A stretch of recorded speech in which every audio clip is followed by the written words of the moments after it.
Você já teve a sensação de que existe um pedaço da história que o público nunca deveria ver, mas alguém viu, registrou e colocou na internet do jeito mais cru possível? Porque foi exatamente assim que tudo começou.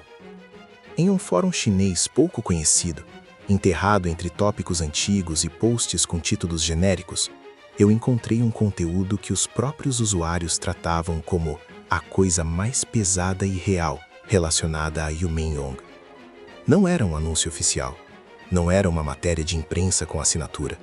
Era um compilado de relatos, comentários e trechos supostamente gravados por pessoas que estavam por perto e que, segundo eles, jamais deveriam ter vazado. E antes que você me entenda mal, eu não vou te dizer que isso é verdade absoluta. Eu não tenho como confirmar. O que eu posso fazer, e é o que a gente faz aqui, é analisar o que foi publicado, o que as pessoas dizem ter visto e, principalmente, por que esse tipo de conteúdo mexe tanto com quem acompanha doramas. Porque quando o assunto é funeral, não existe glamour, não existe roteiro bonito, não existe edição que alivie. Existe silêncio. E de acordo com esse fórum, o silêncio naquele dia parecia até errado. O texto descrevia a cidade lá fora como se tivesse diminuído o volume, como se o trânsito tivesse recuado, como se as calçadas tivessem ficado mais lentas, como se até o ar tivesse uma densidade diferente. Pode parecer exagero, e talvez seja a forma que fãs encontraram de traduzir em palavras o que sentiram. Mas a verdade é que, quando alguém querido morre, o mundo ao redor realmente parece fora do lugar. Dentro do salão, o relato dizia que a atmosfera era pesada, quase sufocante. Não pelo calor, não pela quantidade de gente, mas por algo que todo mundo reconhece sem precisar explicar. Aquela mistura de tristeza contida com choque, como se a mente ainda recusasse aceitar que aquilo está acontecendo de verdade. Segundo os posts, o funeral reuniu pessoas muito diferentes, mas unidas pela mesma sensação de perda. Havia colegas da indústria do entretenimento, pessoas da equipe, conhecidos, amigos e também fãs que viajaram horas só para ficar do lado de fora, mesmo que não pudessem entrar. Alguns carregavam flores, outros cartas dobradas, como se escrever fosse a única forma de não enlouquecer. O fórum dizia que os fãs estavam em choque, não só pela despedida, mas pela forma como tudo parecia controlado, formal, limpo. E é aí que você entende por que esse assunto vira gatilho para tantas teorias. Porque a indústria do entretenimento é conhecida por administrar imagem, administrar narrativa, administrar o que o público pode sentir. Só que luto não aceita a administração. O relato descrevia música baixa, velas tremendo como se o ar tivesse corrente, fileiras de flores em volta do caixão, fotografias escolhidas a dedo mostrando Yumin-Long sorrindo, em cenas de bastidores, em eventos, em momentos que pareciam dizer ao público, lembre dele assim. E talvez esse seja o detalhe mais cruel de todos, o contraste entre as fotos do sorriso e o presente real daquele dia. As pessoas estavam vestidas de preto, algumas quietas demais, outras com as mãos apertadas, como se estivessem segurando a si mesmas para não cair. O tipo de cerimônia onde ninguém sabe para onde olhar, onde qualquer som, um soluço, um passo, um tecido roçando, parece alto demais. E então, segundo o fórum, aconteceu uma cena que fez todo mundo prender a respiração. Um artista citado pelos usuários como Lu Yunin, e aqui eu preciso dizer, pode ser um apelido, pode ser uma forma de se referir a alguém sem expor diretamente, porque em fóruns isso acontece o tempo inteiro. Teria chegado visivelmente abalado, mas tentando manter compostura. O tipo de postura que celebridades aprendem a vestir como armadura. Olhar baixo, expressão contida, movimentos controlados. Só que armadura nenhuma segura um coração em colapso. O relato diz que em determinado momento, ele simplesmente caiu. Não de um jeito dramático de cinema, de um jeito humano, de um jeito que ninguém consegue fingir. E foi aí que o salão, que até então parecia uma cena formal, organizada, virou outra coisa. Porque quando alguém desmaia de dor, a máscara social quebra na frente de todos. O fórum descreve gasps, gente se levantando, braços estendidos, alguém tentando segurar o corpo antes que tocasse o chão. Por segundos ninguém sabia se corria, se ficava, se olhava ou se desviava o olhar por respeito. E essa indecisão também é parte do trauma. Quando a dor do outro explode na sua frente, você se sente invadido e ao mesmo tempo incapaz de sair. Esse teria sido, segundo eles, o momento em que o funeral deixou de ser um evento e virou uma ferida aberta. E a coisa mais impactante não era o desmaio em si, era o que ele significava. Porque, para quem estava ali, aquilo parecia gritar uma verdade incômoda. Por trás de toda a aparência, existe uma perda que não se comporta. E enquanto algumas pessoas tentavam ajudar, outras congelavam, como se o corpo não soubesse o que fazer com aquela cena. O relato dizia que funcionários correram, que ofereceram água, que tentaram levá-lo para uma cadeira, e que, ao recobrar um pouco de consciência, ele ainda tremia. Mãos trêmulas, rosto pálido, olhos sem foco. E aí vem uma frase do fórum que me marcou. Foi quando todo mundo entendeu que não era só tristeza, era choque. Porque desmaio não é só tristeza, é o corpo dizendo eu não aguento. O texto também descrevia outra figura, chamada por eles de Xiao Lucy. De novo, pode ser apelido, pode ser um nome usado para não expor alguém. E dizia que ela não conseguiu segurar. No início, chorou quieto, como muita gente faz em lugar público, tentando ser correta. Mas depois o choro teria escalado para algo mais alto, mais evidente, mais incontornável. E quando uma pessoa chora assim, o ambiente muda. Não dá mais para fingir que está tudo sob controle. Alguns usuários escreveram que as lágrimas dela pareciam as lágrimas de todo mundo que não conseguia chorar, como se ela tivesse virado a voz do luto coletivo. Um tipo de catarse involuntária. A dor de um vira permissão para a dor de todos. E é aqui que esse roteiro fica perigoso e poderoso ao mesmo tempo. Porque a internet adora romantizar tragédia, adora transformar lágrimas em momento icônico. Só que, quando você lê os relatos com atenção, percebe algo mais triste. Para quem estava ali, nada era icônico, era devastador. O fórum dizia que, depois disso, as pessoas começaram a chorar com menos vergonha. Um lenço puxa outro, um soluço desencadeia outro, um abraço vira necessidade. E foi nesse ponto que, segundo os posts, os vídeos e trechos começaram a circular fora do controle. Clipes curtos, tremidos, câmera de celular, um ângulo ruim, um pedaço de áudio abafado. E mesmo assim, a sensação de realidade era tão forte que as pessoas compartilhavam não porque era bonito, mas porque era impossível ignorar. E aí, como sempre acontece, a internet virou um tribunal emocional. Tinha gente dizendo, isso prova que eles eram muito próximos. Tinha gente dizendo, isso mostra que a indústria não é fria, são pessoas.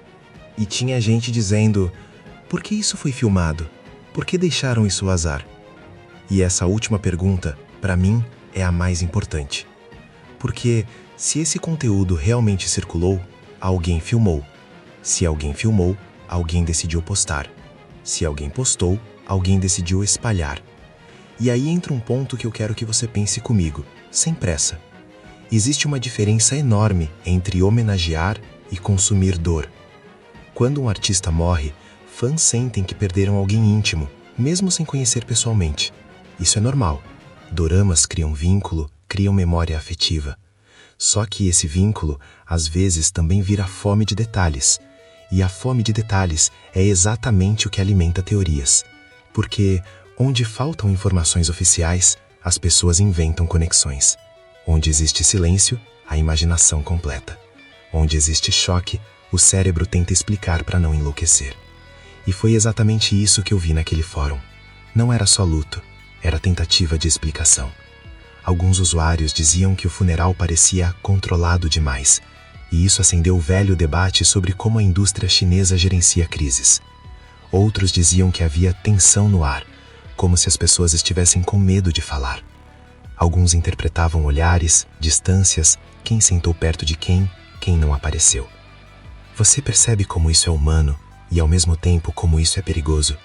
Porque interpretar não é provar. Mas, para a audiência, interpretar prende mais do que provar. Prova encerra a história. Interpretação abre loop. E loop é retenção. E é aqui que entra um pedido honesto, sem te tratar como criança. Segura a emoção e pensa com critério.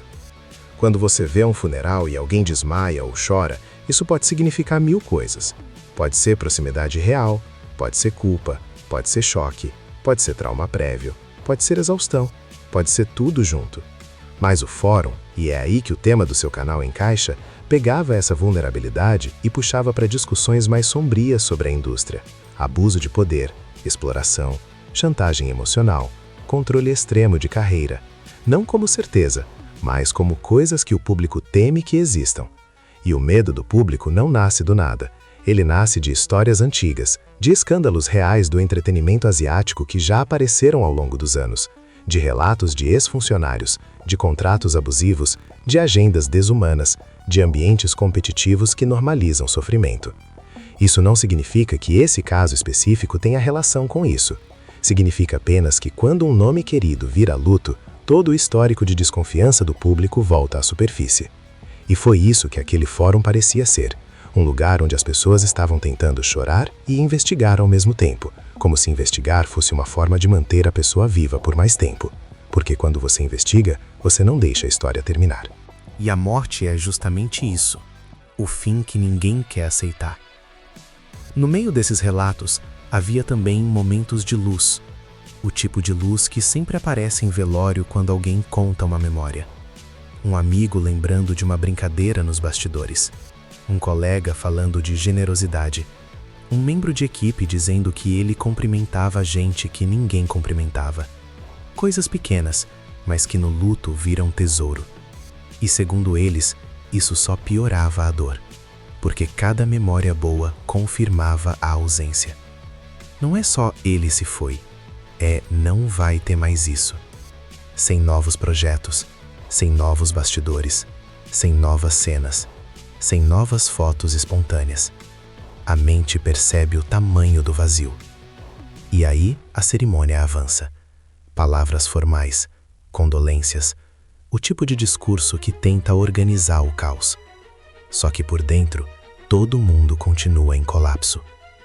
O fórum descrevia as flores com detalhes, lírios, crisântemos, o cheiro doce misturado com a sensação de garganta fechada. Descrevia gente saindo do salão em silêncio, como se falar fosse desrespeito, e ficando do lado de fora, em pequenos grupos, chorando baixo. E então vem outra parte, o depois. Porque o funeral acaba no calendário, mas não acaba na cabeça.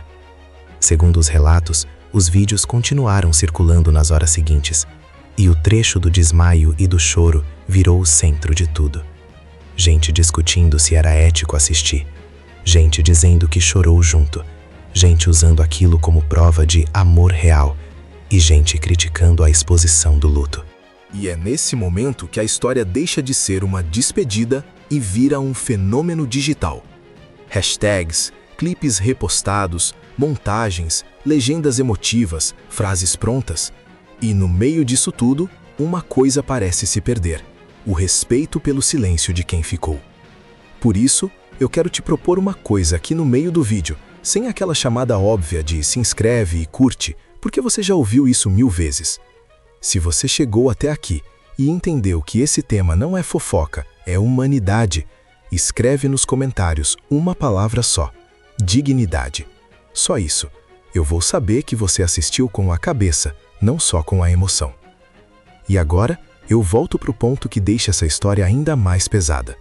Porque o fórum insinuava que o vazamento desses trechos não foi acidental. Alguns usuários diziam que na indústria nada é acidental.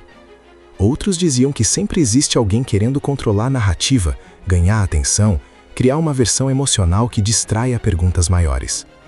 E aí você entende o porquê do título que funciona: O Funeral de Yu Men-hong. Porque ele não promete só luto, ele promete bastidores do luto. E isso prende. Só que ao mesmo tempo, é um campo minado. Você pode transformar isso num vídeo que respeita a dor e ainda assim é absolutamente viciante de assistir. Se você fizer a audiência sentir que está caminhando num corredor silencioso, ouvindo passos, tentando entender o que não foi dito. Então eu te digo, o conteúdo do fórum não prova nada. Mas ele mostra algo que ninguém pode negar.